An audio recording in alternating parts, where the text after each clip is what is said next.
வணக்கம். போன 2 செஷன்ல நம்ம மெட்டல் மாஸ்டருடைய பேசிக் டேட்டா வியூஸ் மற்றும் பர்ச்சேசிங் எல்லாம் பார்த்தோம். அதனுடைய மெட்டல் மாஸ்டரும் இந்த 2 வியூஸ் வச்சு கிரியேட் பண்ணோம். அடுத்ததா நம்ம எம்ஆர்பி வியூஸ் கிரியேட் பண்ணணும். எம்ஆர்பி வியூஸ் கிரியேட் பண்ணதுக்கு முன்னாடி we should understand the concepts of MRP. அதாவது மெட்டீரியல் ரெக்யர்மெண்ட்ஸ் பிளானிங் எப்படி ஒர்க் பண்ணுது அப்படின்ற கான்செப்ட்ஸ் கிளியரா இருக்கணும். இல்லை வேரியஸ் ஸ்டெப்ஸ் என்ன நடக்குதுன்னு சொல்லி தெரியணும்.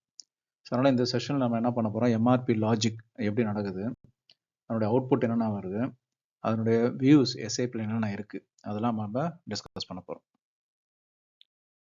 இந்த செஷனில் போகிறதுக்கு முன்னாடி இதுக்கான போன செஷனுக்கான குவிஸ்க்கான பதிலுக்கு என்னன்னு பார்த்துடலாம். ஒரு மெட்டல் மாஸ்டர் கிரியேட் பண்ணுறதுனா டிரான்சாக்ஷன் கோட் என்னன்னா MM01. ஒரு மெட்டல் மாஸ்டர் ஒரு பிளான்ட்லேருந்து இன்னொரு பிளான்ட்டுக்கு எக்ஸ்டெண்ட் பண்ணோம்னாக்க என்ன டிரான்சாக்ஷன் கோட், அதுவும் MM01. ஒரு மெட்டல் ஒரு வியூ மிஸ் ஆகுது, அதை கிரியேட் பண்ணணும் எக்ஸ்டெண்ட் பண்ணாக்க அது என்னன்னாக்க அதுவும் MM01 தான். அடுத்ததாக ஒரு மெட்டல் இன்னொரு மெட்டல் காப்பி பண்ணி நம்மளால் கிரியேட் பண்ண முடியும்னா எஸ் பண்ணலாம், அதுவும் த்ரூ MM01 தான் பண்ணுறோம். எதுக்கு நான் ஸ்பெசிஃபிக்காக அந்த முதல் 3 கேள்வி கேட்டிருக்கேனாக்கா, எந்த ஒரு புது மெட்டல் கிரியேட் பண்ணாலும் சரி, அது இன்னொரு பிளான்லேருந்து எக்ஸ்டெண்ட் பண்ணாலும் சரி, அதில் வியூஸ் எதனா கிரியேட் பண்ணாலும் MM01 தான் யூஸ் பண்ண போகிறோம். இதனுடைய வித்தியாசங்கள் நம்ம பேசணும். கிரியேஷன்னா என்ன, எக்ஸ்டென்ஷன்னா என்ன அப்படின்றலாம் போன செஷனில் பார்த்தோம். டவுட் இருந்தால் அதோட பார்த்துக்கோங்க. பர்ச்சேசிங் வியூவில் ஆர்டர் யூனிட் அப்படின்னா என்னன்னு சொல்லி கேட்டிருக்கோம். பர்ச்சேசிங் யூனிட் அப்படின்றது என்னன்னாக்கா, பர்ச்சேஸ்னோட யூனிட் ஆஃப் மெஷர்மெண்ட். அதான் பர்ச்சேசிங் யூனிட்னு பர்ச்சேசிங் வியூவில் மெயின்டைன் பண்ணுறோம்.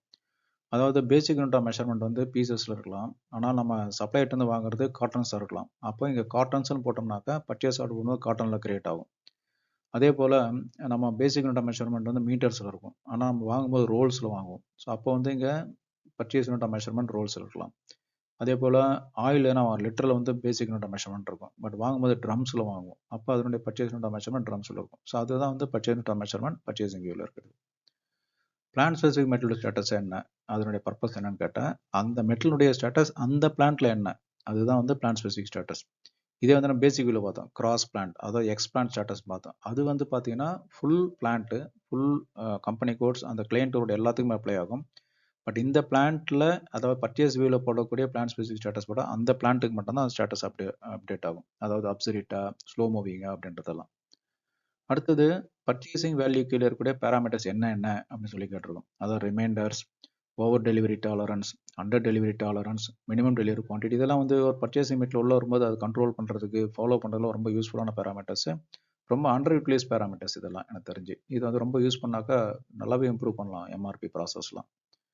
அடுத்தது ஆட்டோமேட்டிக் பிஓ அப்படின்றது எப்படி யூஸ் ஆகும் அப்படின்னாக்கா, ஒரு குறிப்பிட்ட பேராமீட்டர்ஸை டிஃபைன் பண்ணிட்டு அதில் கலெக்ஷன் ஆஃப் சில பிஆர்ஸை கம்பைன் பண்ணிட்டு அதை ஆட்டோமேட்டிக்காக பிஆர் டு பிஓ கன்வெர்ட் பண்ணுறதுக்கு இந்த ஆட்டோமேட்டிக் பிஓ யூஸ் ஆகும். இது பின்னாடி செஷனில் பார்க்கலாம், நம்ம எப்படி கன்வெர்ட் பண்ணுறது இந்த மாதிரி ஆட்டோமேட்டிக் பிஓன்றதை பின்னாடி பார்ப்போம். GR processing time, goods receipt processing time, இது கேலண்டர் டேஸாக ஒர்க்கிங் டேஸான்னு கேட்டிருக்கேன். அது ஒர்க்கிங் டேஸ். இந்த கேலண்டர் டேஸ்க்கும் ஒர்க்கிங் டேஸ்க்கும் உள்ள வித்தியாசம் என்னன்றத ஒரு எக்ஸாம்பிளோட போன செஷனில் எக்ஸ்பிளைன் பண்ணியிருந்தேன். அது இன்னொருத்தர நல்லா பார்த்துக்குவேன். அண்டர்ஸ்டாண்டிங் ரொம்ப முக்கியம்.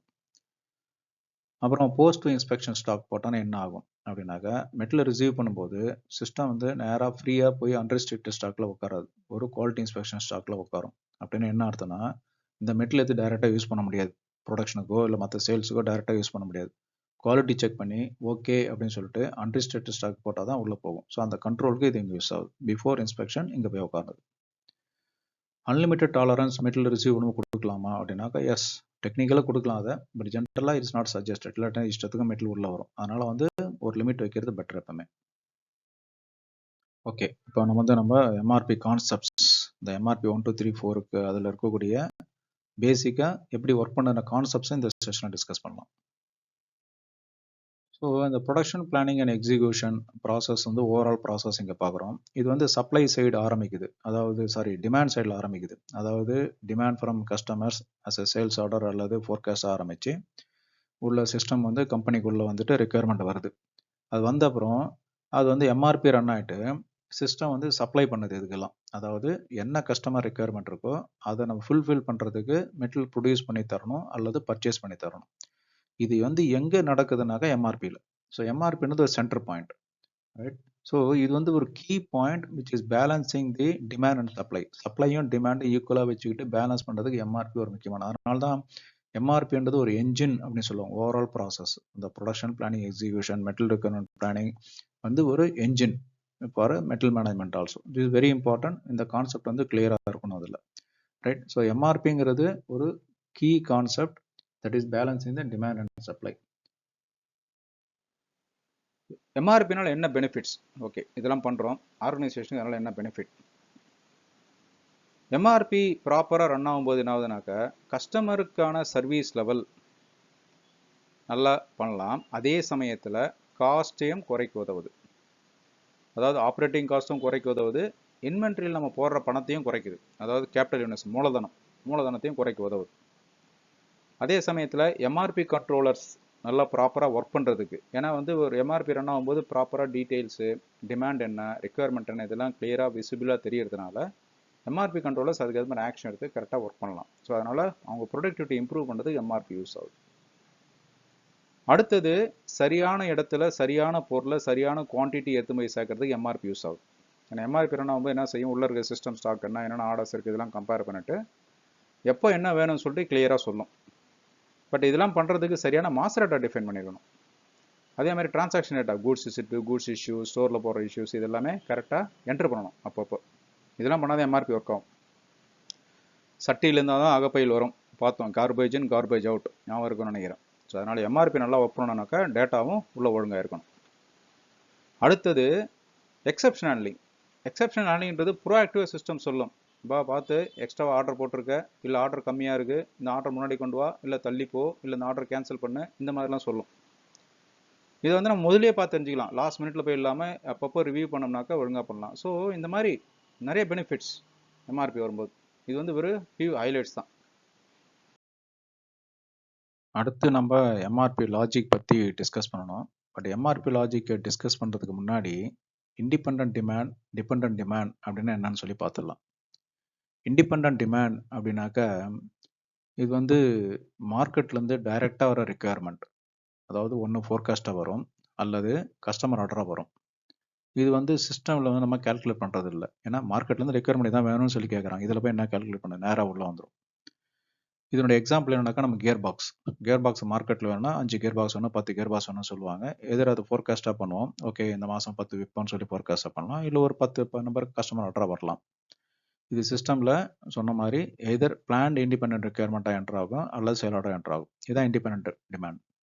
டிபெண்ட் டிமாண்ட் அப்படின்னாக்க, அந்த இண்டிபெண்ட் டிமாண்டை ப்ரொடியூஸ் பண்ணுறதுக்கான ப்ராடக்ட் என்ன இருக்கோ அதான் டிபெண்ட் டிமாண்ட், ரைட்? இது வந்து கால்குலேட், இந்த குவான்டிட்டி வந்து கால்குலேட் ஆகும் through MRP, through BOM calculate ஆகும். எக்ஸாம்பிள் என்ன அப்படின்னாக்க, ஒரு கியர் பாக்ஸ் வந்து இண்டிபெண்ட் ரெக்குயர்மெண்ட் இருக்கு, அதை ப்ரொடியூஸ் பண்ணுறதுக்கு என்ன வேணும், இன்புட் சப் அசம்பிளி வேணும், அவுட்புட் சப் அசம்பிளி வேணும், ப்ளஸ் சம் காம்பனன்ட்ஸ் வேணும். அந்த மெட்டீரியல்லாம் தேவையானது டிபெண்ட் ரெக்குயர்மெண்ட்ஸ். இதெல்லாம் சிஸ்டம் எப்படி கால்குலேட் பண்ணோம், த்ரூ பிஓஎம் ரெக்குயர்மெண்ட் கால்குலேட் பண்ணதில், ரைட்?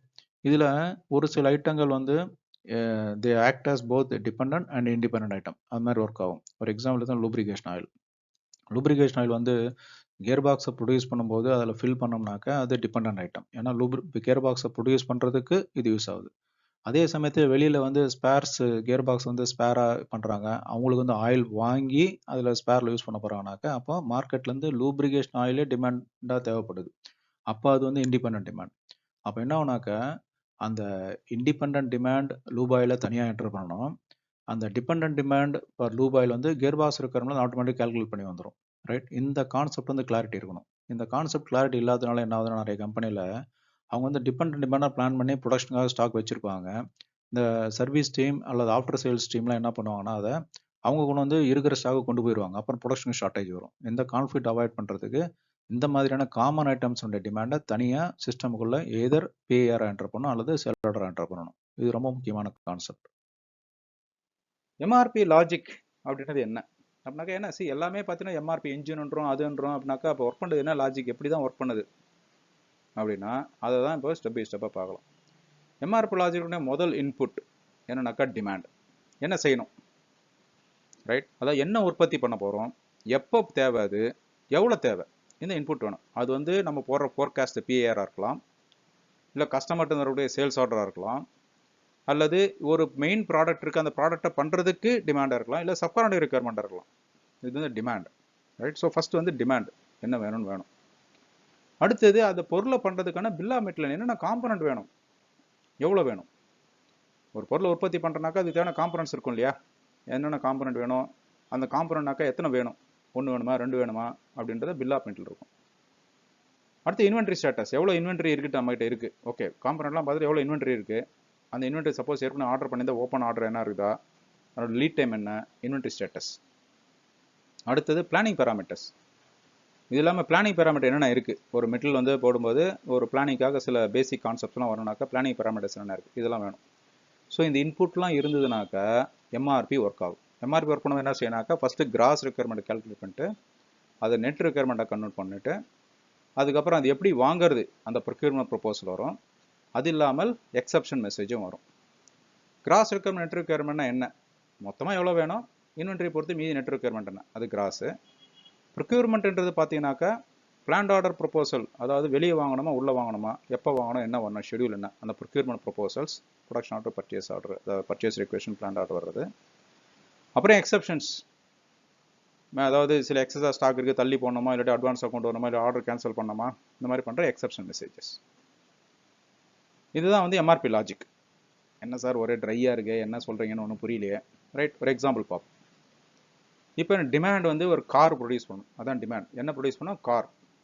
எவ்வளோ வேணும், 100 நம்பர் வேணும். எப்போ வேணும், 1 ஜனவரி 2022. வாட்டு, வென்னு, ஹவு மச், 3 ஆன்சர் இருக்குது, தான் டிமாண்ட். இது ஃபோர்காஸ்டாக இருக்கலாம், சேல்ஸ் ஆர்டராக இருக்கலாம், ஏதோ ஒன்று, இதான் டிமாண்ட். இப்போ இந்த காரை ப்ரொடியூஸ் பண்ணாக்கா என்கிட்ட பிஓஎம் இருக்கும்போது பார்த்தீங்கன்னா காருக்கு பிஓஎம் பார்த்தீங்கன்னா தௌசண்ட்ஸ் ஆஃப் காம்பனன்ட்ஸ் இருக்கும். அதெல்லாம் நம்ம ஃபுல்லாக பார்த்துருந்தோம்னாக்கா நம்ம கார் மெக்கானிக் ஏற வேண்டியது தான். இப்போ வந்து என்ன பண்ண போகிறோம், அந்த காரை ப்ரொடியூஸ் பண்ணுறதுக்கு ஒரு பிஓஎம்ல இருக்க காம்பனன்ட் எடுத்துக்கலாம். ஃபார் எக்ஸாம்பிள் டயர் எடுத்துக்கலாம். ஸோ ஒரு காரை ப்ரொடியூஸ் பண்ண எத்தனை டயர் வேணும், 5 டயர் வேணும். ஏன் ஸ்பேர் டயரும் சேர்த்து, ஸ்டெப்னி சேர்த்து. ஓகே, 5 டயர் வேணும். ஸோ ஒரு காரை ப்ரொடியூஸ் பண்ணதுக்கு 5 டயர் வேணும். Right, so what do we need, 5 tyre, how much. So bill of material இருக்குது. சரி, ஓகே, 5 டயர் வேணும். இன்வென்ட்ரி ஸ்டேட்டஸ் என்ன, இந்த டயர் வந்து என்கிட்ட இப்போ 100 நம்பர் ஸ்டாக் இருக்குது. ஓப்பன் பர்ச்சேஸ் ஆர்டர் ஏற்கனவே 50 நம்பர் இருக்குது. ப்ளஸ் அதோட லீட் டைம் வந்து 1 வாரம். இதில் வந்து இன்வென்ட்ரிஸ் டீடைல்ஸ். பிளானிங் பேராமீட்டர் பார்த்தீங்கன்னாக்கா அந்த மெட்டீரியல் நான் சேஃப்டி ஸ்டாக் 50 நம்பர் மெயின்டைன் பண்ணுறேன். அப்புறம் லாட் சைஸ் வந்து எக்ஸாக்ட் லாட் சைஸ் போட்டிருக்கேன், ரவுண்டிங் வேல்யூ 1ன்னு போட்டிருக்கேன். ஸோ சேஃப்டி ஸ்டாக்னா என்ன, லாட் சைஸ்னா என்ன, ரவுண்டிங் வேல்யூனா என்னன்னு கேட்குறவங்க நம்ம மெட்டல் மாஸ்டர் லாஜிக்கு நம்ம ஏற்கனவே அதுக்காக தான் முதல்ல ரொம்ப டீட்டெயிலாக நான் டிஸ்கஸ் பண்ணியிருக்கோம். மெட்டல் மாஸ்டரில் எம்ஆர்பி வியூவில் 1 and 2 வியூவில் இதெல்லாம் டீட்டெயிலாக பேசியிருக்கோம். அந்த லெசன்ஸ் போய் திரும்ப ரெஃபர் பண்ணி பாருங்கள். What is safety stock, what is lot size, rounding value கிளியராக எக்ஸ்பிளைன் பண்ணியிருக்கோம். ஸோ இந்த பிளானிங் பேராமீட்டர்ஸ் இங்கே இருக்குது. ரைட், இதை பேஸ் பண்ணி சிஸ்டம் இப்போ என்ன செய்யுது, இந்த கார் வந்து 1 ஜனவரி வேணும். அந்த காரை ப்ரொடியூஸ் பண்ணுறதுக்கு ஒரு நாள் லீட் டைம்னு வச்சோம்னாக்கா 31 டிசம்பர் வந்து அந்த காரை ப்ரொடியூஸ் பண்ணுறதுக்கான காம்பனண்ட் எல்லாம் என்கிட்ட வேணும். அதாவது டயர் வந்து அந்த பிஓஎம்னருக்கு 5. ஸோ 100 காரை ப்ரொடியூஸ் பண்ணுறதுக்கு 500 டயர் வந்து 31 இருக்கணும். அதான் கிராஸ் ரெக்யர்மெண்ட். ரைட்டுங்களா, ஃபஸ்ட்டு கிராஸ் ரெக்யர்மெண்ட் அரைவ் பண்ணுது. அதை அரைவ் பண்ண அப்புறம் என்கிட்ட ஏற்கனவே 100 நம்பர் ஸ்டாக் இருக்குது. ஓப்பன் பர்ச்சேஸ் ஆர்டர் 50 இருக்குது. ஸோ 150 ஏற்கனவே இருக்குது. அப்போனா மீதினா 150 வாங்கணும். இதான் நெட் ரெக்யர்மெண்ட் கால்குலேஷன். சிஸ்டம் என்ன பண்ணுது, நெட் ரெக்யர்மெண்ட் கால்குலேட் பண்ணுது. இது கால்குலேட் பண்ண அப்புறம் போய் மெட்டல் மாஸ்டரில் பார்த்ததுனாக்க அங்கே வந்து பேராமீட்டர் நான் கொடுத்துருக்கேன். என்ன கொடுத்துருக்கேன், சேஃப்டி ஸ்டாக் 50 வேணும்னு சொல்லி கொடுத்துருக்கேன். அப்போ அந்த 350 + 50 மொத்தம் 400 நம்பர் 31 டிசம்பர் வாங்கணும்னு சொல்லிட்டு சிஸ்டம் வந்து பிளான்டு ப்ரொபோசல் கொடுக்கும். இந்த டயர் வந்து நீங்கள் உள்ளுக்குள்ளேயே டயர் மேனுஃபேக்சர்ஸ் தான் ப்ரொடக்ஷன் ஆர்டர் வரும். ஸோ இப்போ வெளியே வாங்க போகிறீங்கனாக்கா பர்ச்சேஸ் ஆர்டர் வரும். பட் அது லீட் டைம் என்ன 1 வீக்னு சொல்லி கொடுத்துருக்கோம். அப்போ என்ன ஆகுனாக்கா அதுக்கு தேவையான ப்ரொடக்ஷன் ஆர்டரோ அல்லது பர்ச்சேஸ் ஆர்டரோ நீங்கள் 24 டிசம்பர், அதாவது ஒரு வாரத்துக்கு முன்னாடி ரிலீஸ் பண்ணணும் அப்படின்னு சொல்லி கொடுக்கும். இதுதான் பிளான்ட் ஆர்டர் ப்ரொபோசல். கரெக்டுங்களா? இது வரைக்கும் கிளியராக இருக்குன்னு நினைக்கிறேன். இல்லாதவங்க திரும்ப இன்னொருத்தர முதல்லேருந்து பாருங்கள் எக்ஸாம்பிளோட. அடுத்த இது ப்ரொபோசலாம் கொடுத்தாச்சு. இந்த காரை பிளான் பண்ணிட்டேன், எல்லாம் ஓகே, பர்ஃபெக்ட்லி ஃபைன். இப்போ வந்து திடீர்னு அடுத்த வாரம் நான் 100 நம்பர் பிளான் பண்ணியிருந்தேன். அந்த 100 நம்பர் வந்து எனக்கு டக்குன்னு 70 நம்பர் ஆயிடுச்சு.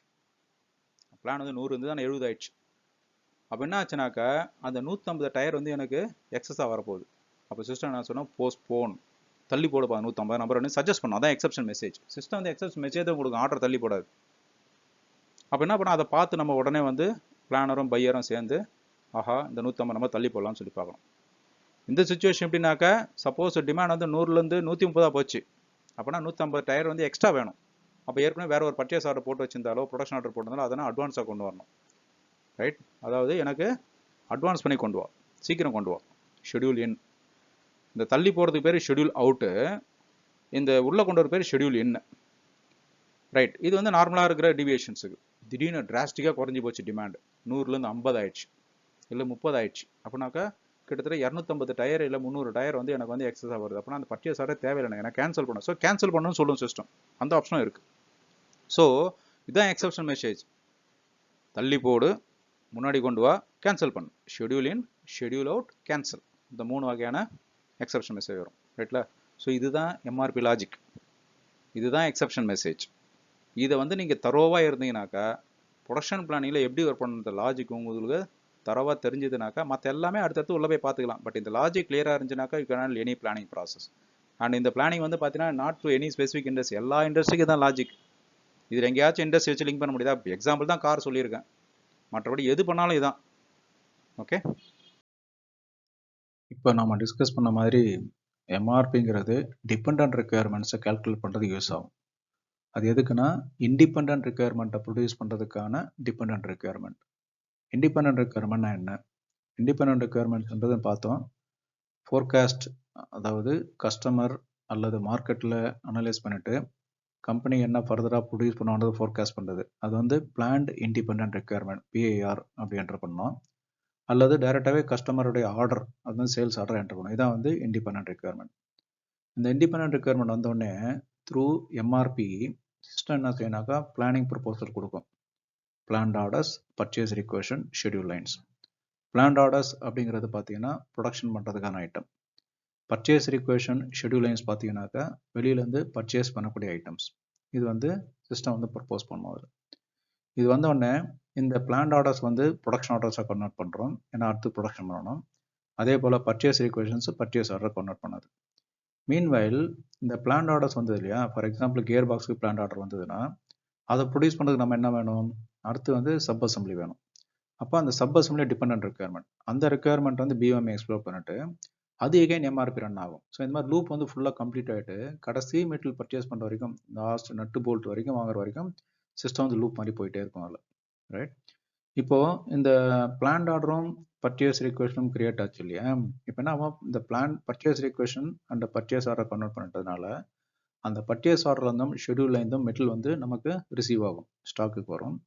இதுலேருந்து மெட்டீரியல் வந்துட்டு ப்ரொடக்ஷன் பண்ணுறதுக்காக இஷ்யூ பண்ணிட்டு ப்ரொடியூஸ் பண்ணிவிட்டு அங்கே வந்து எஸ்எஃப்ஜியும் எஃப்ஜியும் திரும்ப வந்து வேற ஒரு ஸ்டாக்குக்கு வரும். ஸோ இதுதான் வந்துட்டு ஒரு full complete cycle of MRP.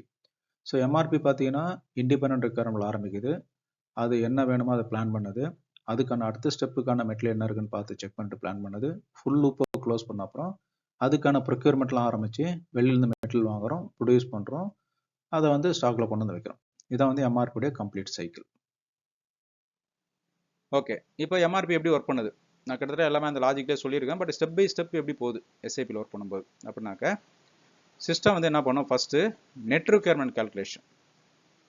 Net requirement calculation நம்ம பார்த்தோம் இல்லையா, 100 காரு, 500 டயரு, 150 ஸ்டாக்கில் இருக்குது, 350 வேணும் நெட் ரிக்யர்மெண்ட். அது என்ன பண்ணுது, கையில் ஸ்டாக் எவ்வளோ இருக்குது, ரிசிப்ட்ஸ் எவ்வளோ வருது, இது வந்து என்னுடைய சப்ளை, என்னோட ரிக்யர்மெண்ட் என்ன இருக்குது, அதை கம்பேர் பண்ணுறாங்க. ஸோ என்ன செய்யுது, ஃபஸ்ட்டு சிஸ்டம் டிமாண்ட் என்னன்னு பார்க்குது, எவ்வளோ சேல்ஸ் ஆர்டர் வேணும், இல்லை என்ன ஃபோர்காஸ்ட் போட்டிருக்கேன், எனக்கு என்னென்னலாம் டிபெண்ட் ரிக்யர்மெண்ட் இருக்குது, எனக்கு ரிசர்வேஷன் என்ன இருக்குது, எனக்கு சேல்ஸ் ஆர்டருக்கு என்ன டெலிவரி இருக்குது, அது இல்லாமல் நீங்கள் சேஃப்டி ஸ்டாக் எவ்வளோ வேணும். ப்ளீஸ் நோட்டுங்க, டிமாண்டில் சேஃப்டி ஸ்டாக்கும் டிமாண்டு தான், சேஃப்டி ஸ்டாக்கும் டிமாண்டு தான், இதெல்லாம் டிமாண்டு. சப்ளை சைடில் என்ன இருக்குது, பிளான்ட் ஆர்டர் இருக்கலாம், ப்ரொடக்ஷன் ஆர்டர் இருக்கலாம், பர்ச்சேஸ் ரிக்வெஷன் இருக்கலாம், பர்ச்சேஸ் ஆர்டர் இருக்கலாம், கையில் இருக்குது ஸ்டாக், இதெல்லாம் வந்து எனக்கு உள்ள வரக்கூடிய சப்ளை. சிஸ்டம் ரெண்டுத்தையும் கம்பேர் பண்ணுது, கம்பேர் பண்ணிட்டு என்ன ஷார்ட்டேஜ்னு கேட்குது, கேட்டு இதுதான் வந்து நெட் ரிக்யர்மெண்ட் அரைவ் பண்ணுது. நம்ம முன்னாடி எக்ஸாம்பிள் பார்த்தோம், காரு எல்லாமே எக்ஸாம்பிள் பார்த்தோம் இல்லையா, அதுதான் இந்த லாஜிக். ஸோ இது வந்து உங்களுக்கு சிஸ்டமேட்டிக்காக இப்போ demand versus supply, what is the shortage that is created as net requirement. Okay, இதான் ஃபர்ஸ்ட் ஸ்டெப் எம்ஆர்பியில். அடுத்த ஸ்டெப் என்ன பண்ணோம், ஓகே கால்குலேட் பண்ணியாச்சு, லாட் சைஸ் என்ன ரெஸ்ட்ரிக்ஷன் இருக்கா அப்படி சொல்லி கேட்கும். அதாவது ஆர்டர் குவான்டிட்டி அரைவ் பண்ணல, அது வந்து லாட் சைஸ் என்ன இருக்குது, எவ்வளோ லாட் ஆர்டர் பண்ணலாம், எக்ஸாக்டாக ஆர்டர் பண்ணலாமா, ஏன்னா ரவுண்ட் ஆஃப் பண்ணலாமா, என்ன பண்ணணும் அப்படின்றது வந்து அடுத்து கால்குலேட் பண்ணணும். ஸோ இப்போ என்னதுனாக்கா நமக்கு டிமாண்ட் வர்சஸ் சப்ளை பார்த்துச்சு, ஷார்ட்டேஜ் என்ன வந்தது, லாட் சைஸை பார்த்து தான் நியூ ப்ரொபோசல் வரும். தட் இஸ் வாட் சிஸ்டம் வந்து நெட் ரிக்யர்மெண்ட் கால்குலேஷன் ஒர்க் பண்ணும், ரைட். ஸ்ட்ரெயிட்டாகவே ஷார்ட்டேஜ் வந்துடாது, லாட் சைஸையும் போய் பார்த்துட்டு தான் நியூ ப்ரொபோசல் வரும். லாட் சைஸ்னால் என்ன, ஏற்கனவே நம்ம மெட்டல் மாஸை டிஸ்கஸ் பண்ண பார்த்துருக்கோம், இன்னொரு தடவை ரெஃப்ரெஷ் பண்ணலாம். ஏன்னா எம்ஆர்பின்னு பார்க்குறதுனால கண்டினியூஸ் ஃப்ளோ வருமா அதையும் பார்த்துடலாம். லாட் சைசிங் ப்ரொசீஜர் பார்த்தீங்கன்னாக்கா 3 வகையாக இருக்குது. Static procedure, periodic procedure, optimum procedure 3 இருக்கு. ஸ்டாட்டிக் ப்ரொசீஜர் பார்த்தீங்கன்னா லாட் ஃபார் லாட். எக்ஸாக்டாக எனக்கு என்ன வேணுமோ அது வேணும், வேறு எதுவும் வேணாம். இன்றைக்கி வந்து எனக்கு 10 நம்பர் வேணுமா 10 வாங்க, 98 வேணுமா 98 வாங்க, 27 வேணுமா 27 வாங்க. ஃபிக்ஸட் லாட் 10 இருந்துருக்கு, கான்ஸ்டண்ட்டாக 8 இருந்தாலும் 10 இருந்தாலும் பரவாயில்ல, எனக்கு மினிமம் 10 நம்பர் ஒரு லைன் எடுத்துக்கு வரணும். அந்த மாதிரி சப்போஸ் 24 வருது அப்படின்னாக்கா 10 ஆர்டர் பண்ணேன், 10 ஆர்டர் ஃபிக்ஸட் லாட் சைஸ். இல்லை மேக்ஸிமம் ஸ்டாக் என்ன இருக்குது அதை மட்டும் ரிப்ளேஸ் பண்ணால் போதும். அந்த மாதிரி சொல்கிறது வந்து ஸ்டாட்டிக் ப்ரொசீஜர். பீரியாடிக் ப்ரொசீஜர் வந்து பீரியட் வைஸ் கன்சல்டேட் பண்ணது. ஒரு நாளைக்கு வந்து 10 ரெக்யர்மெண்ட் கன்சல்டேட் பண்ணி ஒரே ரெக்யர்மெண்ட்டாக கொடு, டெய்லி கன்சல்டேட் பண்ணும். அல்லது ஒரு வாரத்துக்கு தேவையான ரெக்யர்மெண்ட்லாம் கன்சல்டேட் பண்ணி ஒரு வீக்காக கொடு. ஒரு மந்த்லி வேணாக்கா மந்த்து ஃபுல்லாக கன்சல்ட். இதெல்லாம் ஒரு எக்ஸாம்பிளோட நம்ம டிஸ்கஸ் பண்ணலாம். ஆப்டிமம் ப்ரொசீஜர்ன்றது பார்த்தீங்கன்னாக்கா ஒரு பீரியட், பாஸ்ட் பீரியட் என்ன இருக்குது, லீஸ்ட் யூனிட் காஸ்ட் என்ன இருக்குது, அந்த மாதிரிலாம் பார்க்குறது. இதெல்லாம் கொஞ்சம் அட்வான்ஸ்டு சிஸ்டம்ஸு. நீங்கள் முதல்ல ஸ்டாட்டிக்கும் இந்த பீரியாடிக்கும் தெரிஞ்சுக்கிட்டீங்கன்னாக்கா அப்புறம் நீங்கள் எக்ஸ்ப்ளோர் பண்ணி பாருங்கள் இந்த ஆப்டிமம் ப்ரொசீஜர் எப்படி ஒர்க் பண்ணுது. இது கிளியர் இருந்துச்சுன்னா அதை நீங்கள் பார்க்கலாம். ஓகே, இப்போ லாட் சைஸ் வந்துட்டு எப்படி ப்ரொபோசல் வருது? ஓகே சார், நீங்கள் சொன்னீங்க ஃபிக்ஸட் லாட் சைஸ்லாம் சொன்னீங்க, ஒரு எக்ஸாம்பிள் தான் நல்லா இருக்குமே. Yes, see the example. Material master இதை பேசியிருக்கோம், இன்னொரு ரெஃப்ரெஷ் பண்ணுறாங்க. சப்போஸ் வந்து ரெக்யர்மெண்ட் 40 நம்பர் ஒரு வீக்கில் வேணும், இன்னும் 40 அடுத்த வீக்கில் வேணும், ரெக்யர்மெண்ட் 70 வரணும்னு சொல்லி இருந்ததுனாக்கா சிஸ்டம் வந்து பிளான் ஆர்டர் அதே மாதிரி 40 70 ப்ரொடியூஸ் பண்ணும். எப்போ லாட் சைஸ் வந்து எஃப்எக்ஸ் இஎக்ஸ்ன்னு போட்டிங்கன்னா எக்ஸாக்ட் லாட் சைஸ், இஎக்ஸ்னா எக்ஸாக்ட் லாட் சைஸ். அப்படின்னா பிளான் ஆர்டர் 40னா ரெக்யர்மெண்ட் 40னா பிளான் ஆர்டர் 40, ரெக்யர்மெண்ட் 40னா பிளான் ஆர்டர் 40, ரெக்யர்மெண்ட் 70னா பிளான் ஆர்டர் 70, அந்த மாதிரி வரும். சப்போஸ் நான் வந்து ஃபிக்ஸட் லாட் சைஸ் போகிறேன் அப்படின்னாக்கா ஃபிக்ஸட் லாட் சைஸ் சிஸ்டமில் எஃப்எக்ஸ் லாட் சைஸ் போட்டு அது குவான்டிட்டி 50ன்னு கொடுக்குறேன். ஃபிக்ஸட் குவான்டிட்டியும் ஒரு கீழே நீங்கள் ஃபிக்ஸட் லாட் சைஸ் கொடுத்தா கீழே குவான்டிட்டி கொடுக்கணும், மேண்டேட்ரி அங்கே மெட்டல் மாஸ்டரில். ஸோ எஃப்எக்ஸ்ன்னு போட்டு 15 கொடுத்தேன் ஆகும். ஃபஸ்ட்டு வீக்கில் இருக்கிற 40 இருக்குது, பிளான் ஆர்டர் 50ன்னு கிரியேட் ஆகும். ஏன்னா ரவுண்ட் ஆஃப் நான் 50 கொடுத்துருக்கேங்க, அது இப்போ சாரி ஃபிக்ஸட் லாட் சைஸ் 50 கொடுத்துருக்கேன், அதனால் 50ன்னு கிரியேட் ஆகுது.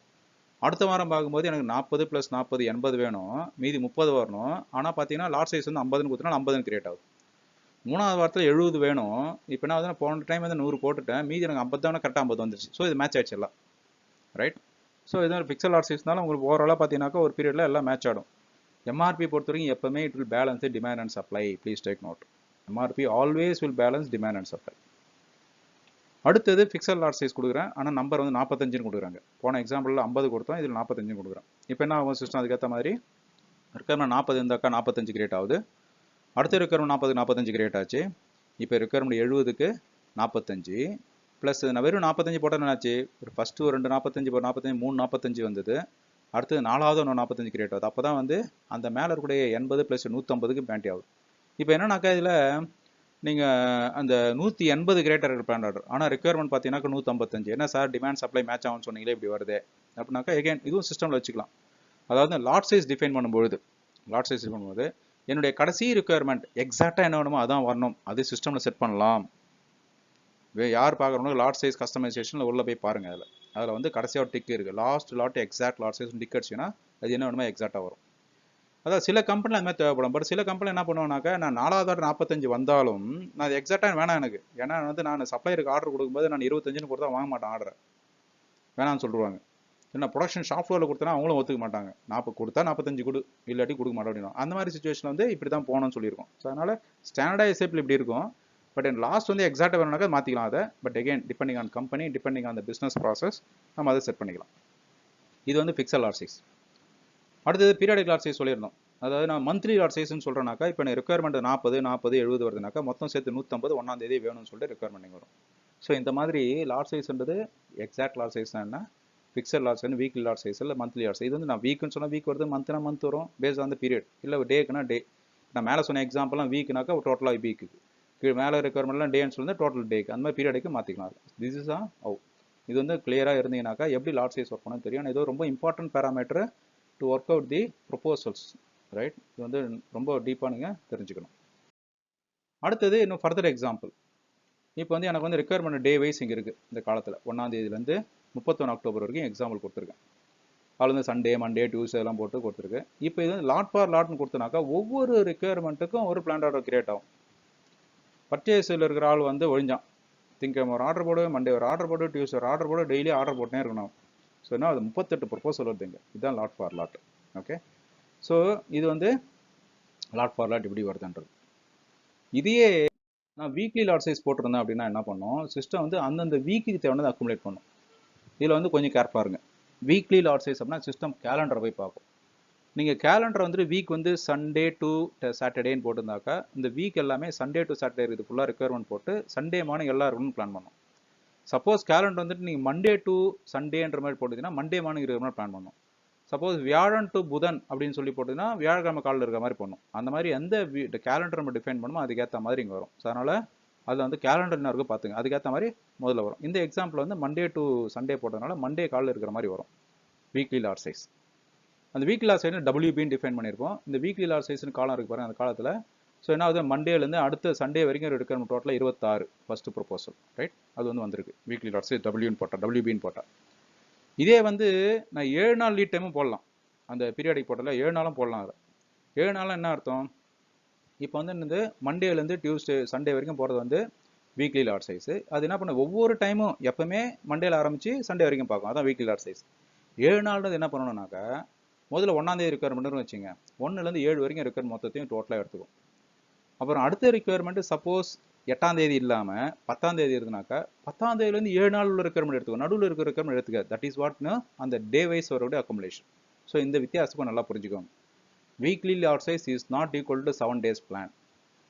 வீக்லி லாட் சைஸ் வந்து ஃபிக்ஸடாக வீக் என்ன கேலண்டர் இருக்கோ அதில் ஆரம்பிச்சு மண்டேனா மண்டே, டியூஸ்டேனா டியூஸ்டே, என்ன கேலண்டரில் போட்டிருக்கோம் ஸ்டார்டிங் அந்த டேட்டுக்கு வரும் ஃபிக்ஸடாக. ஆனால் 7 daysன்றது என்னைக்கு ஆரம்பிக்குதோ அன்னிலேருந்து 7 நாள் ரெக்குயர்மெண்ட் எடுத்துக்கும். அதுக்கப்புறம் அடுத்த ரெக்குயர்மெண்ட் வருது, அப்போ வந்து எகைன் கவுண்ட் பண்ண ஆரம்பிக்கும். அது 4 நாள் கேப் ஆகலாம், 10 நாள் கேப் ஆகலாம், அப்போ வந்து ஆரம்பிக்கும் அது வந்து. ஸோ எகைன் எப்படி சார் நான் ஃபிக்ஸ் பண்ணுறது? எஸ், இதெல்லாம் அனலைஸ் பண்ணணும். அதெல்லாம் அனலைஸ் பண்ணுறது தான் பேசிக் நம்ம பேசிகிட்டு இருக்கோம், ரைட்? எந்த லாட் சைஸ் பண்ணணுன்றது பெரிய கொஸ்டின் மார்க்னா you have to understand the process. அப்புறம் பண்ணணும். இதே லாஜிக் தான் மந்த்லிக்கும். மந்த்லி லாட் சைஸ் MB அப்படின்னு சொல்லி போட்டோன்னா 1ஆம் தேதி காலையில் எல்லாம் இருக்குன்னு அர்த்தம். அதே நான் 30 நாள் அப்படின்னு என்ட்ரு பண்ணனாக்கா 30 நாள் இது 30 நாள் 70 நாள் இந்த 7 நாள் சொன்னால அதெல்லாம் கஸ்டமைஸ் பண்ணணும். நீங்கள் லாட் சைஸ் கஸ்டமைஸ் பண்ணிங்கன்னா அது அக்குமுலேட் ஆகும். பட் WB MBன்றதுலாம் வந்து ஸ்டாண்டர்ட் SIPயில் இருக்கும், ரைட்டுங்களா? அதனால் வந்து நீங்கள் ஸ்டாண்டர்ட்லேயே 7 30 நாள் இருக்குன்னு போய் பார்க்காதீங்க, அது கஸ்டமைஸ் பண்ண வேண்டியது. நான் எதுக்காக சொல்கிறேன்னாக்கா MBன்னு போடுறதும் 30ன்றதும் ஈக்குவல் கிடையாது. வீக்லி WBன்னு போடுறதும் 7 நாள் போடுறது ஈக்குவல் கிடையாது. அது புரிஞ்சுக்க தான் எக்ஸ்பிளைன் பண்ணியிருக்கேன். இப்போ 30 நாள்னா நான் MBனாக்கா எப்பவுமே சிஸ்டம் வந்து அந்த மந்த் 1ஆம் தேதியிலேருந்து 30ஆம் தேதியோ 31ஆம் தேதியோ வாட் எவர் இட் இஸ் ஃபுல்லாக பார்த்துட்டு எல்லா ரெக்குயர்மெண்ட் சேர்த்து 1ஆம் தேதி அக்குமுலேட் பண்ணி இப்போ ஒரு பிளான் ஆர்டர் கொடுக்கும். அதான் monthly lot size MB. Suppose நான் வந்து 30ன்னு போட்டேன்னாக்கா சிஸ்டம் 1ஆம் தேதியிலேருந்து 30ஆம் தேதி வரைக்கும் பார்க்கும். அப்புறம் என்ன பண்ணும், 31லேருந்து அடுத்த 30 நாளைக்கு என்ன ரெக்குயர்மெண்ட் இருக்குது அது பார்க்கும். 31லேருந்தே ஆரம்பிச்சிடும். சப்போஸ் 31 1 2 3 4 5 6 வரைக்கும் ரெக்குயர்மெண்ட் இல்லை, 7ஆம் தேதியில் இருக்கா, இப்போ 7லேருந்து ஆரம்பிச்சு 30 வரைக்கும் என்ன ரெக்குயர்மெண்ட் அப்படி பார்க்கும். அதான் முன்னாடி வீக்லி பேசுகிற மாதிரி தான் இதுக்கும், அதாவது அந்த 7 நாளுக்கும் 30 நாளுக்கும் அதே கான்செப்ட் தான். ஸோ இந்த மந்த்லி வெர்சஸ் 30 நாள், வீக்லி வெர்சஸ் 7 நாள் கிளாரிட்டி பிளானர்களுக்கும் கன்சல்டன்ஸுக்கும் இருக்கணும். ஏன்னா ஒரு சில ஸ்பெசிஃபிக் இண்டஸ்ட்ரீஸில் இந்த மாதிரி ரெக்குயர்மெண்ட்ஸ் வந்து ஸ்பெசிஃபிக்காக தேவைப்படும். இது நீங்கள் கொடுத்தீங்கன்னாக்கா நிறைய ப்ராப்ளம் சால்வ் ஆகும் அது. ஓகே, ஸோ வேரியஸ் லாட் சைஸையும் பேசியிருக்கோம் இல்லையா?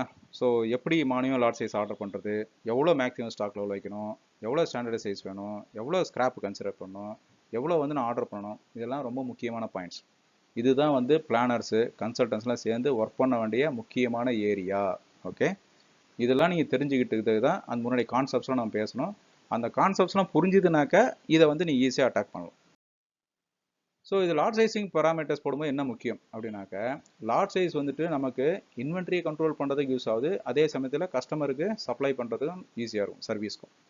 ஏன்னா வந்து நம்ம லெஸ் குவான்டிட்டி வாங்கணும்னு வச்சுங்க, சின்ன சின்ன குவான்டிட்டியே வாங்கலாம். அப்போ என்ன ஆகும், நம்ம ஃப்ரீக்வன்சி நிறைய ஆர்டர் பண்ணலாம். சப்போஸ் எதனா சேஞ்ச் இருந்தால் கூட சின்ன சின்ன ஆர்டராக இருக்கும்போது போஸ்ட்போன் பண்ணுறது, உள்ளே கொண்டு வரது, கேன்சல் பண்ணலாம் ஈஸியாக இருக்கும். இதெல்லாம் பண்ணுறதுக்கு வந்துட்டு ஜஸ்ட் இதில் போய் பண்ண முடியும், வெறும் சிஸ்டமில் டிஃபைன் பண்ணிட்டா வந்துருமா, வராது. அப்போ என்ன செய்யணும், லீட் டைம் குறைக்கணும். சப்ளையர் வந்து நல்ல ஒரு அஜைல் அண்ட் எஃபிஷியண்ட்டாக இருக்கணும். அஜைல்னா என்ன, எப்போ ஒன்று சொன்னாலும் மாற்றிக்கிற மாதிரி இருக்கணும், எஃபிஷியன்ட் ஆப்ரேஷனாக இருக்கணும். நாட் ஒன்லி சப்ளையர், இன்னோஸ் ப்ரொடக்ஷன் மட்டும் தான் அப்படி இருக்கணும். இன்னோஸ் ப்ரொடக்ஷன் வந்து நீ 100 கொடுத்தா தான் ஒர்க் பண்ணணும்னு சொல்கிற மாதிரி இருக்கக்கூடாது. 50 கொடுத்தா கூட ஒர்க் பண்ணுறேன், 25 கொடுத்தா கூட பண்ணி தரணும். அவன் செட்டப் டைமை குறைச்சி எப்போனாலும் சேஞ்ச் பண்ண மாதிரி ஆப்ஷன்லாம் கொண்டு வந்து வைக்கணும் அதில். ஸோ அதனால் வந்து அந்த எவ்வளோ லாட் சைஸ் பண்ணால் அவ்வளோ சீக்கிரம். அதே சமயத்தில் அதுக்காக ஒரு நாளைக்கு 4 ஆர்டர் ரிலீஸ் பண்ணுவேன், ஒரு வாரத்தில் வந்து 50 ஆர்டர் ரிலீஸ் பண்ணுவேன், அந்த மாதிரி பண்ணிங்கனாலும் ஃப்ரீக்வன்சி அதிகமாகும். அப்போ என்ன ஆகும், சிஸ்டம் வந்து ரொம்ப ஸ்ட்ரெஸ் ஆகிடும், கன்ஃபியூஸ் ஆகும், எல்லாரையும் டென்ஷன் ஆகிட்டு இருக்கும். அதனால் பேலன்ஸ் பண்ணி தான் எந்த அளவுக்கு போட்டால் இது வரும். அதுக்கு பேர் தான் எக்கனாமிக் ஆர்டர் குவான்டிட்டின்னு ஒன்று அரைவ் பண்ணுறது ஒன்று இருக்குது. அதில் அந்த எக்கனாமிக் ஆர்டர் குவான்டிட்டி வந்து நம்ம ரீஆர்டர் பாயிண்ட் டிஸ்கஸ் பண்ணோம், அது மெட்டல் மாஸ்டர் டிஸ்கஸ் பண்ணியிருக்கோம், அதை போய் இன்னொரு பாருங்கள். அதில் ப்ளஸ் எந்த லாட் சைஸ் எவ்வளோ போட்டால் என்ன வரும்,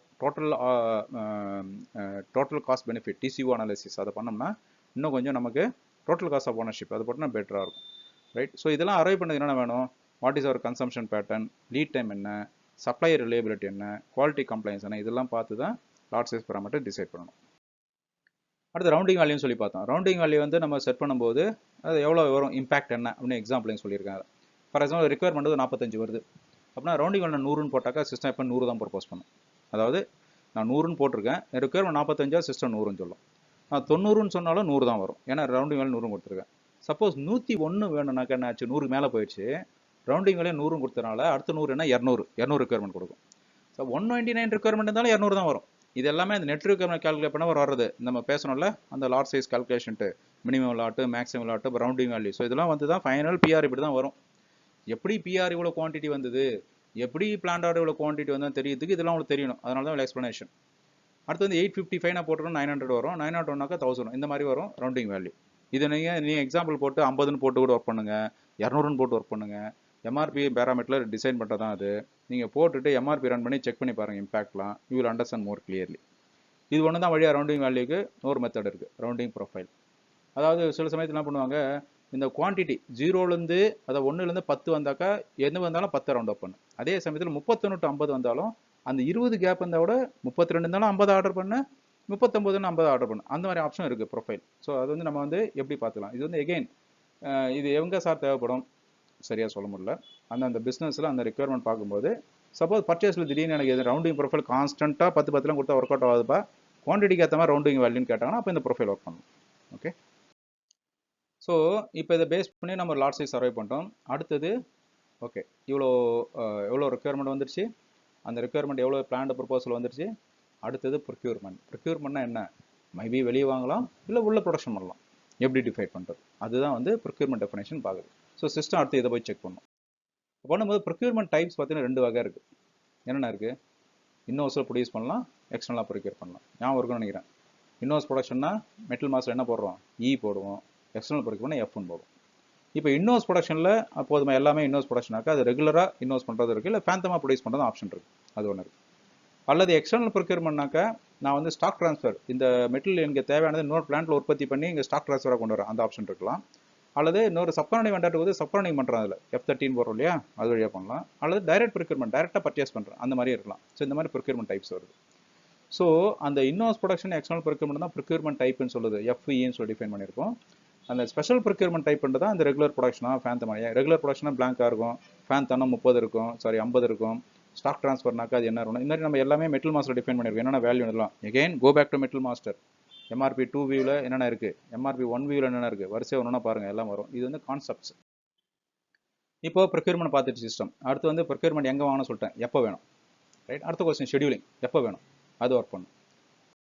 அந்த ஷெடியூலிங் வந்து எப்படி ஒர்க் பண்ணால் என்ன ரெக்யர்மெண்ட் டேட் அங்கேருந்து ஆரம்பிச்சு பண்ணலாம், அல்லது இன்னிலேருந்து ஆரம்பிச்சு பண்ணலாம்.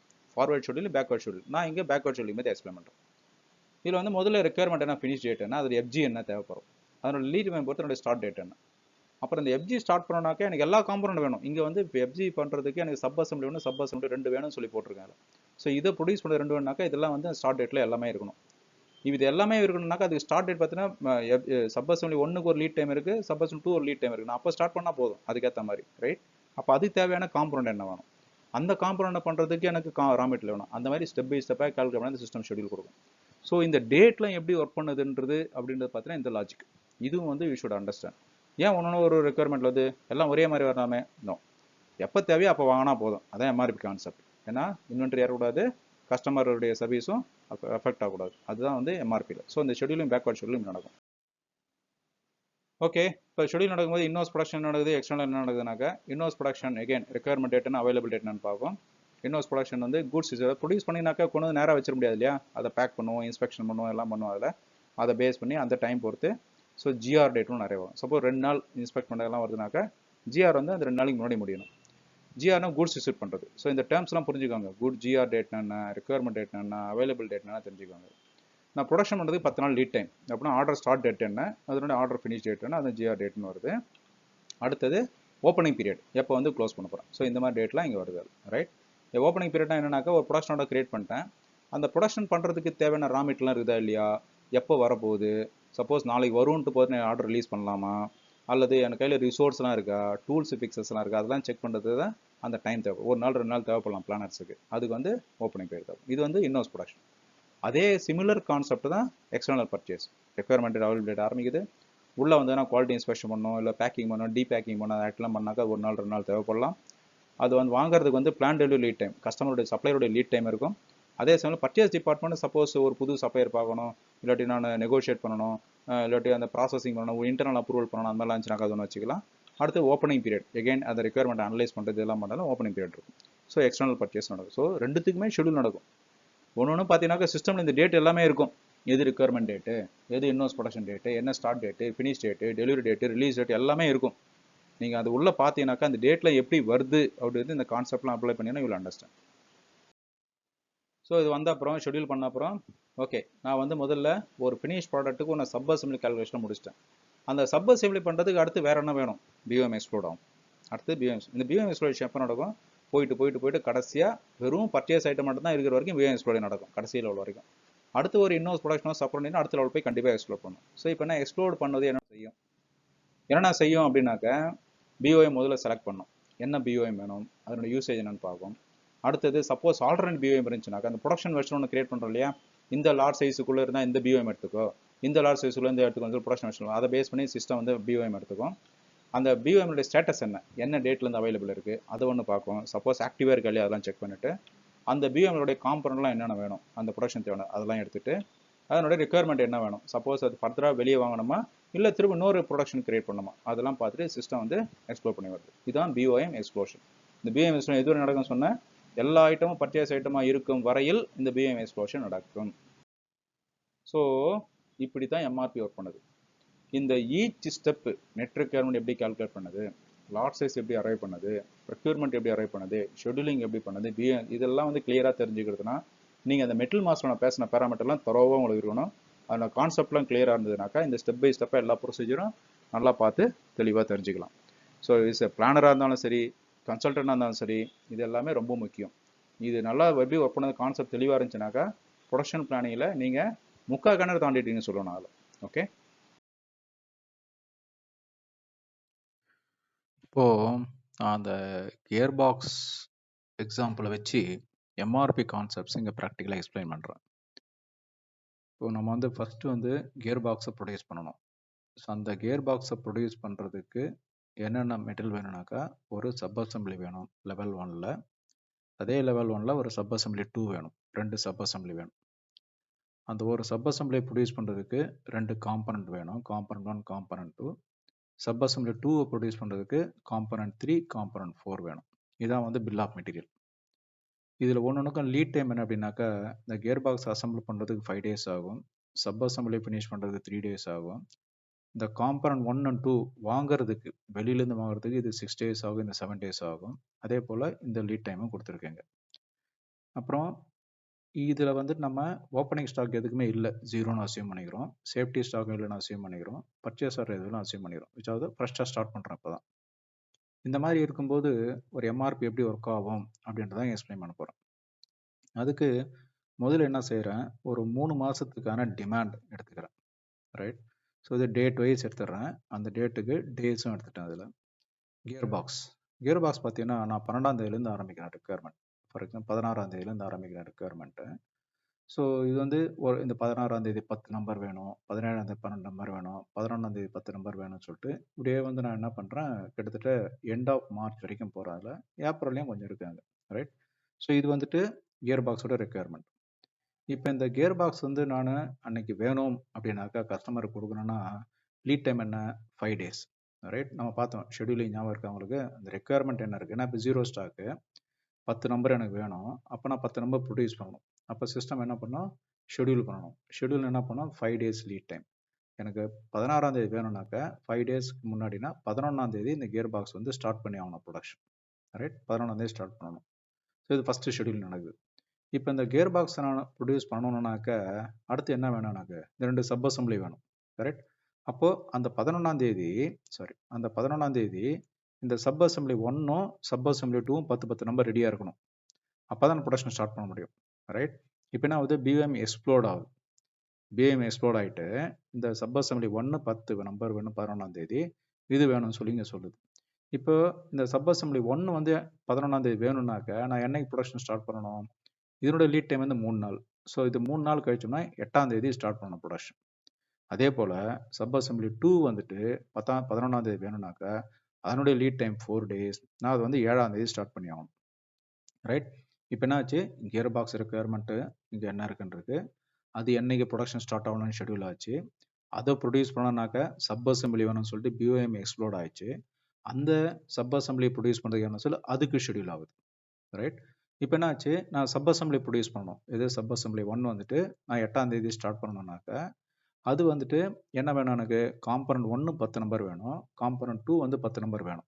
ரைட். ரெண்டுமே அன்னைக்கு இருந்தால் தான் சப் அசம்பிளி ஸ்டார்ட் பண்ண முடியும். இப்போ காம்பனண்ட் 1 எனக்கு அன்னைக்கு 8ஆம் தேதி வேணும்னாக்கா அதனோட லீட் டைம் என்ன, 6 நாட்கள். அப்போது 8 - 6 2ஆம் தேதி நான் ஆர்டர் போட்டோம். அதே போல் காம்பனண்ட் 2 வந்துட்டு எனக்கு 7 நாட்கள் லீட் டைம். அதனால் 8ஆம் தேதி வேணும்னாக்கா நான் வந்து 1ஆம் தேதி ஆர்டர் போட்டோம். இப்போ பாருங்கள், 16ஆம் தேதி கியர் பாக்ஸ் ரெக்குயர்மெண்ட் எனக்கு வேணும். பட் அதுக்கான காம்பனண்ட்டு 1 வந்துட்டு 10ஆம் தேதி போடணும், காம்பனண்ட் 2 வந்து காம்பனண்ட் 1 வந்து 2ஆம் தேதி போடணும், காம்பனண்ட் வந்து 1ஆம் தேதி போடணும் 2 வந்து. ஸோ இதுதான் வந்துட்டு அந்த ரெக்குயர்மெண்ட் எப்படி பாஸ் ஆகுதுன்றது.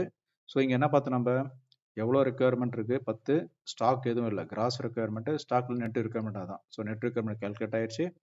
எனக்கு வந்துட்டு இப்போ அடுத்து வந்துட்டு இந்த என்னைக்கு ஸ்டார்ட் ஆன ஷெடியூல் ஆகிருக்கு, அதுக்கான பிஓஎம்எம் எக்ஸ்ப்ளோர்ட் ஆகிருக்கு.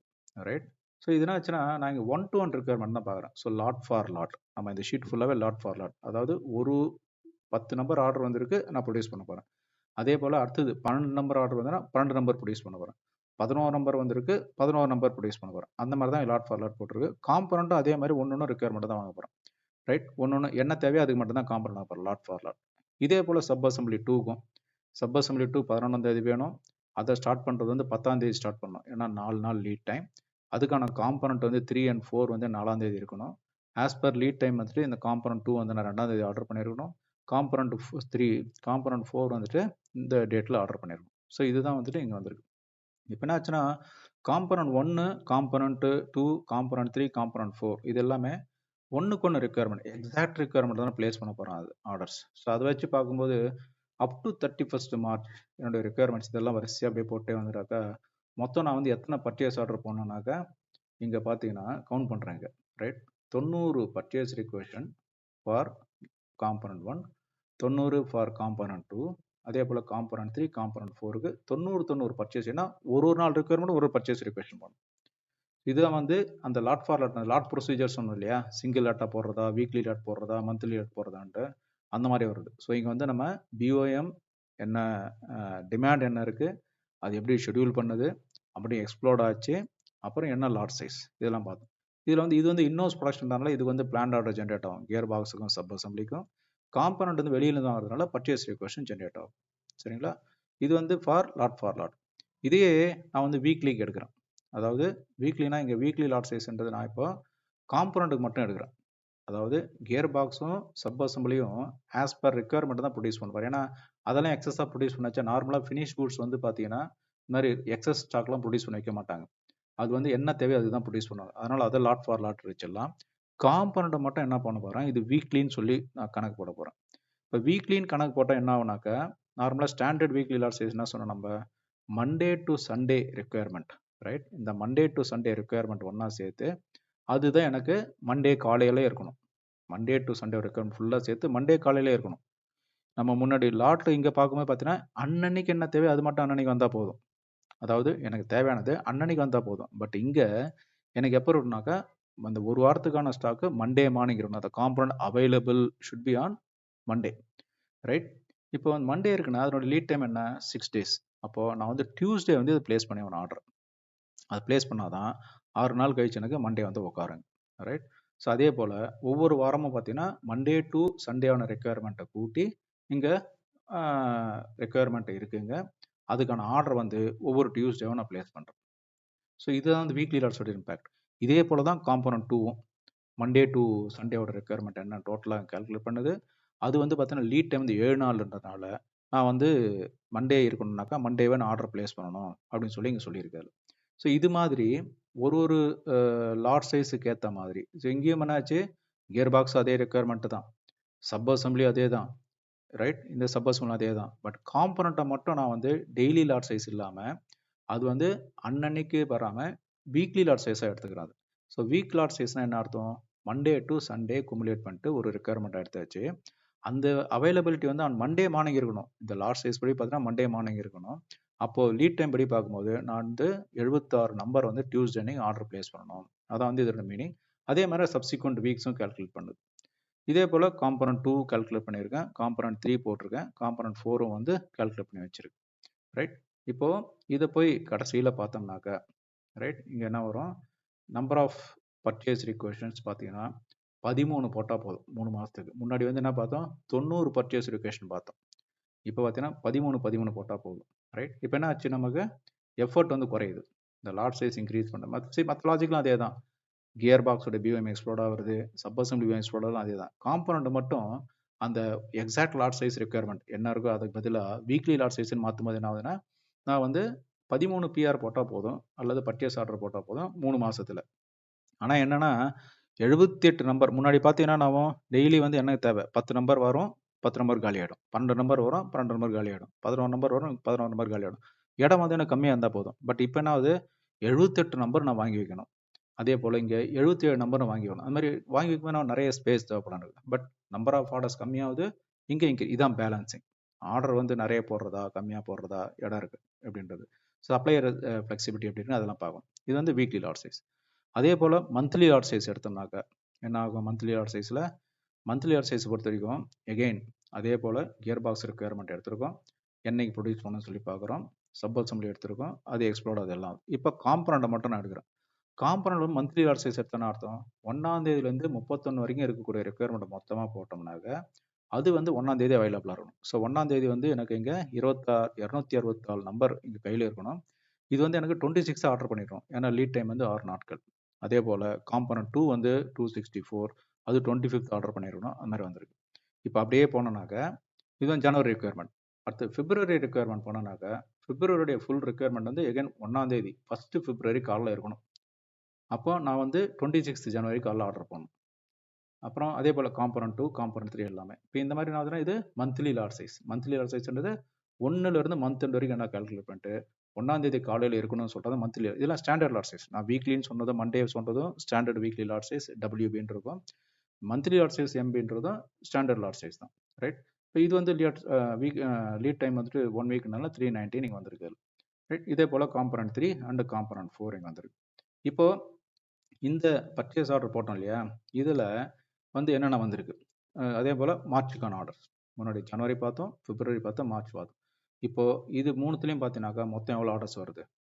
ஏன்னா ஃபஸ்ட்டு வந்து நம்ம டிசம்பர்லேயே போட்டிருப்போம் ஆர்டர்னு பார்த்தோம். இப்போ ஜனவரி பிப்ரவரியில் பார்த்தீங்கன்னா மார்ச்சுக்குள்ளே 2 ஆர்டர் தான் போட வேண்டியிருக்கு. என்னாச்சு? 2 ஆர்டர் தான் போடுறாங்க. ஸோ நம்பர் ஆஃப் ஆர்டர்ஸ் பாருங்கள், 90 ஆர்டர் இருந்து டெய்லி லாட் சைஸில், வீக்லி லாட் சைஸில் 13 ஆச்சு, மந்த்லி லாட் சைஸ் 2 ஆச்சு. So number of orders handling வந்து ஈஸியாச்சு. ஆனால் வீக்லி லாட் சைஸில் 78 வாங்கியிருக்கோம். ஆனால் மந்த்லி லாட் சைஸில் நான் எவ்வளோ வாங்க போகிறேன்? குவான்டிட்டி இங்கே வந்து பார்த்தீங்கன்னா 340 வாங்குகிறோம். ரைட். மந்த்லி லாட் சைஸ் 340 வரும். அப்போனா என்ன அர்த்தம்? எவ்வளோ இடம் ஸ்பேஸ் ஆக்க போய் பாருங்கள். இப்போ இதே டெய்லி லாட் சைஸ் பார்த்தோன்னாக்கா 10 வாங்குகிறோம். மந்த்லி லாட் சைஸ்னால் 340 வாங்குறோம். கிட்டத்தட்ட 30 மடங்கு இடம். ரைட். எவ்வளோ ஸ்பேஸ் ஆக போய். ஆனால் ஆர்டர்ஸு டிராஸ்டிக்காக குறைஞ்சிருக்கு. ஸோ நிறைய ஆர்டர் போடுறதா, கம்மி ஆர்டர் போடுறதா, ஃப்ளெக்சிபிலிட்டி வேணுமா இல்லையா, இது வேல்யூ ஆஃப் மெட்டீரியல் என்ன, இதெல்லாம் பொறுத்து தான் லாட் சைஸை டிசைன் பண்ணுறது. இப்போது நம்ம இந்த எக்ஸாம்பிள்லேருந்து நம்ம என்ன பார்த்துருக்கோம்? பிஓஎம் எப்படி எக்ஸ்ப்ளோர்ட் ஆகுது, அதாவது ஃபினிஷ் ப்ராடக்ட்லேருந்து எப்படி ஒரு ஸ்டெப் பை ஸ்டெப்பாக எக்ஸ்ப்ளோர்ட் ஆகுது, அதனுடைய அடுத்த லெவல் எப்படி வந்துட்டு அந்த பர்டிகுலர் ப்ராடக்ட் எப்படி ஷெடியூல் ஆகுது, அது பிஓஎம் எக்ஸ்ப்ளோர்ட் ஆன அப்புறம் அடுத்த லெவல் எப்படி ஷெடியூல் ஆகுது, அதுக்கு அடுத்த லெவல் எப்படி ஷெடியூல் ஆகுது. ஸோ கடைசி லெவல் வரைக்கும் இந்த மாதிரி. இதுக்கப்புறம் நம்ம லெவல் 1 லெவல் 2 நிறுத்திட்டேன். இதுக்கு லெவல் 3 போகலாம், லெவல் 4 போகலாம், லெவல் 5 போகலாம் போது அடுத்த கடைசி லெவல் வரைக்கும் சிஸ்டம் ஷெடியூல் பண்ணிட்டு அவுட்புட் கொடுக்கும். இதுதான் அந்த எம்ஆர்பி கான்செப்ட். நான் தியரட்டிக்கலாக இதுக்கு முன்னாடி செஷனில் சொன்னது. சரிங்களா? அந்த தியரட்டிக்கல் செஷன் முடிச்சுட்டு இது ப்ராக்டிக்கல் வந்ததுன்னா ஓகே. அதே போல் இது யாருக்காவது இந்த எக்ஸல் ஷீட் வேணும்னாக்கா நம்ம இதில் போட்டிருக்கோம் இல்லையா, வீடியோவில் கடைசியில் மெயில் ஐடி போட்டிருப்போம். அந்த மெயிலில் நீங்கள் போட்டிங்கன்னா நான் இந்த எக்ஸல் ஷீட் அனுப்பிச்சிடுறோம் உங்களுக்கு. Okay, thank you. இது புரிஞ்சிருக்கும்னு நினைக்கிறேன். பார்த்துங்க. அது இல்லாமல் இப்போ ரெக்குயர்மெண்ட் போடும்போது பார்த்தீங்கன்னா சில கம்பெனியில் வந்து ஸ்கிராப் உற்பத்தி ஆகும். ஃபார் எக்ஸாம்பிள் ஒரு மிஷினில் வந்து காம்பனன்ட் ப்ரொடியூஸ் பண்ணானாக்கா அதில் வந்து ராடை பண்ணும்போது மிஷின் ஸ்கிராப் கிரியேட் ஆகலாம். இல்லை ஒரு டெக்ஸ்டைல் கம்பெனியில் துணியை எடுத்து கட் பண்ணாங்கனாக்கா கட்டிங் வேஸ்ட் வரலாம். இந்த மாதிரி நிறைய ஸ்கிராப் வரலாம். இந்த ஸ்கிராப் வந்து விதவிதமாக இருக்குது இதில் எஸ்ஐபியில். ஃபார் எக்ஸாம்பிள் காம்பனன்ட் ஸ்கிராப் அப்படின்னாக்கா ஒரு ரெக்யர்மெண்ட் பிளான் பண்ணும்போது நான் ஒரு ராடு எடுக்கிறேன் 1 கிலோ இருக்குது. ஆனால் எனக்கு காம்பனண்ட்டில் பார்த்தீங்கன்னா அது 3/4 கிலோ தான் இருக்கும். ஆனால் ப்ராசஸ் பண்ணும்போது அந்த 1/4 கிலோ நான் ஸ்கிராப் பண்ணி இந்த மாதிரி சுருளாக போகலாம். வாங்கும்போது நான் 3/4 கிலோ தான் தேவை. ஆனால் 1 கிலோ வாங்கினா தான் ப்ராசஸ் பண்ண முடியும். அந்த 1/4 கிலோ ஸ்கிராப் இருக்கு இல்லையா, அது வந்து காம்பனன்ட் ஸ்கிராப்பாக மெட்டல் மாஸ்டர் டிஃபைன் பண்ணலாம், இல்லை பிஓஎம்லையும் போடலாம். அது அதே மாதிரி அசம்பிளி சில கம்பெனியில் என்னென்னாக்கா ப்ரொடக்ஷன் பண்ணும்போது ஒரு 100 ஐட்டம் ப்ரொடியூஸ் பண்ணாலும் ஒரு ஐட்டம் ரிஜெக்ட் ஆகும், இல்லை குவாலிட்டி எதனா இது பண்ணுவாங்க, டிஸ்ட்ரக்ஷன் டெஸ்ட் பண்ணுவாங்க. அந்த மாதிரி என்ன இருந்துச்சுன்னா அது அசம்பிளி ஸ்கிராப். இது வந்து மெட்டல் மாஸ்டர் டிஃபைன் பண்ணலாம். அடுத்து ஆப்ரேஷன் ஸ்கிராப் அப்படின்னுச்சுன்னா இது வந்துட்டு பிஓஎம்ல போடுவோம். மெட்டல் மாஸ்ல போகிற வேல்யூ இது ஓவர் கம் பண்ணும். கான்செப்ட் வந்து கிட்டத்தட்ட அதே தான். அடுத்து ஆப்ரேஷன் ஸ்கிராப் அப்படின்னாக்கா ஆப்ரேஷன் குவான்டிட்டி. இப்போ நான் இவ்வளோ உற்பத்தி பண்ணுறேன், அடுத்து இதில் வந்துட்டு இந்த ஸ்கிராப் இவ்வளோ போகுதுன்னா அடுத்த ப்ரொடக்ஷன் வந்து எனக்கு கம்மியாகணும் அப்படின்ற மாதிரி சப்சிக்வெண்ட் ஆப்ரேஷன்ஸ் என்ன குவான்டிட்டி இருக்கோ அதை ரெடியூஸ் பண்ணாலும் இது ரூட்டிங்கில் போடும். எகெயின் இந்த ஒவ்வொரு காம்பனண்ட் ஸ்கிராப்பும் போய் என்டர் பண்ணுறது, இதெல்லாமே நம்ம வந்து பில் ஆஃப் மெட்டல் டிஸ்கஸ் பண்ணும்போது மெட்டல் மாடல் டிஸ்கஸ் பண்ணோம், இண்டிவிஜுவல் பேராமீட்டர் டிஸ்கஸ் பண்ணியிருக்கோம். மெட்டல் எம்ஆர்பி ரன் ஆகும்போது ரிக்யர்மெண்ட்டில் எப்படி கால்குலேட் பண்ணணும் எக்ஸ்பிளைன் பண்ணுறதுக்காக தான் கான்செப்ட் வந்து. இதோட இண்டிவிஜுவல் எக்ஸ்பிளனேஷன் அந்த மெட்டல் மாஸ்டர் ஃபைலில் இருக்கும், அங்கே போய் செக் பண்ணி பாருங்கள் அந்த செஷன்ஸில். அடுத்தது இந்த கால்குலேஷன்ஸ் எப்படி இருக்கும் examples. For example order quantity 1000 வந்திருக்கு, அசம்பிளி ஸ்கிராப் வந்து 5% போட்டிருக்கேன், கூடவே வந்துட்டு காம்பனன்ட் ஸ்கிராப் 10% போடணும். எப்படி கால்குலேட் பண்ணணும் கிராஸ் ரெக்யர்மெண்ட். அதே மாதிரி அசம்பிளி ஸ்கிராப் 5% போட்டிருக்கேன், நான் காம்பனன்ட் ஸ்கிராப்பே கொடுக்கல, இப்போ பேரிங் எப்படி கால்குலேட் பண்ணது. அப்புறம் அசம்பிளி ஸ்கிராப் கொடுத்துருக்கேன், காம்பனன்ட் ஸ்கிராப் நெட்னு ஒன்று டிஃபைன் பண்ணியிருக்கேன், அப்போ எப்படி கால்குலேட் ஆகுது. இந்த மாதிரி ஒன்று எக்ஸாம்பிள் கொடுத்துருக்கனால இதை வந்து நீங்கள் ஒன்று போய் போட்டு செக் பண்ணி பார்த்துட்டு சிஸ்டம்லேயுமே அப்டேட் பண்ணி எப்படி வருதுன்னு அண்டர்ஸ்டாண்ட் பண்ணி கிளியராக இருக்கும். ரைட்டுங்களா?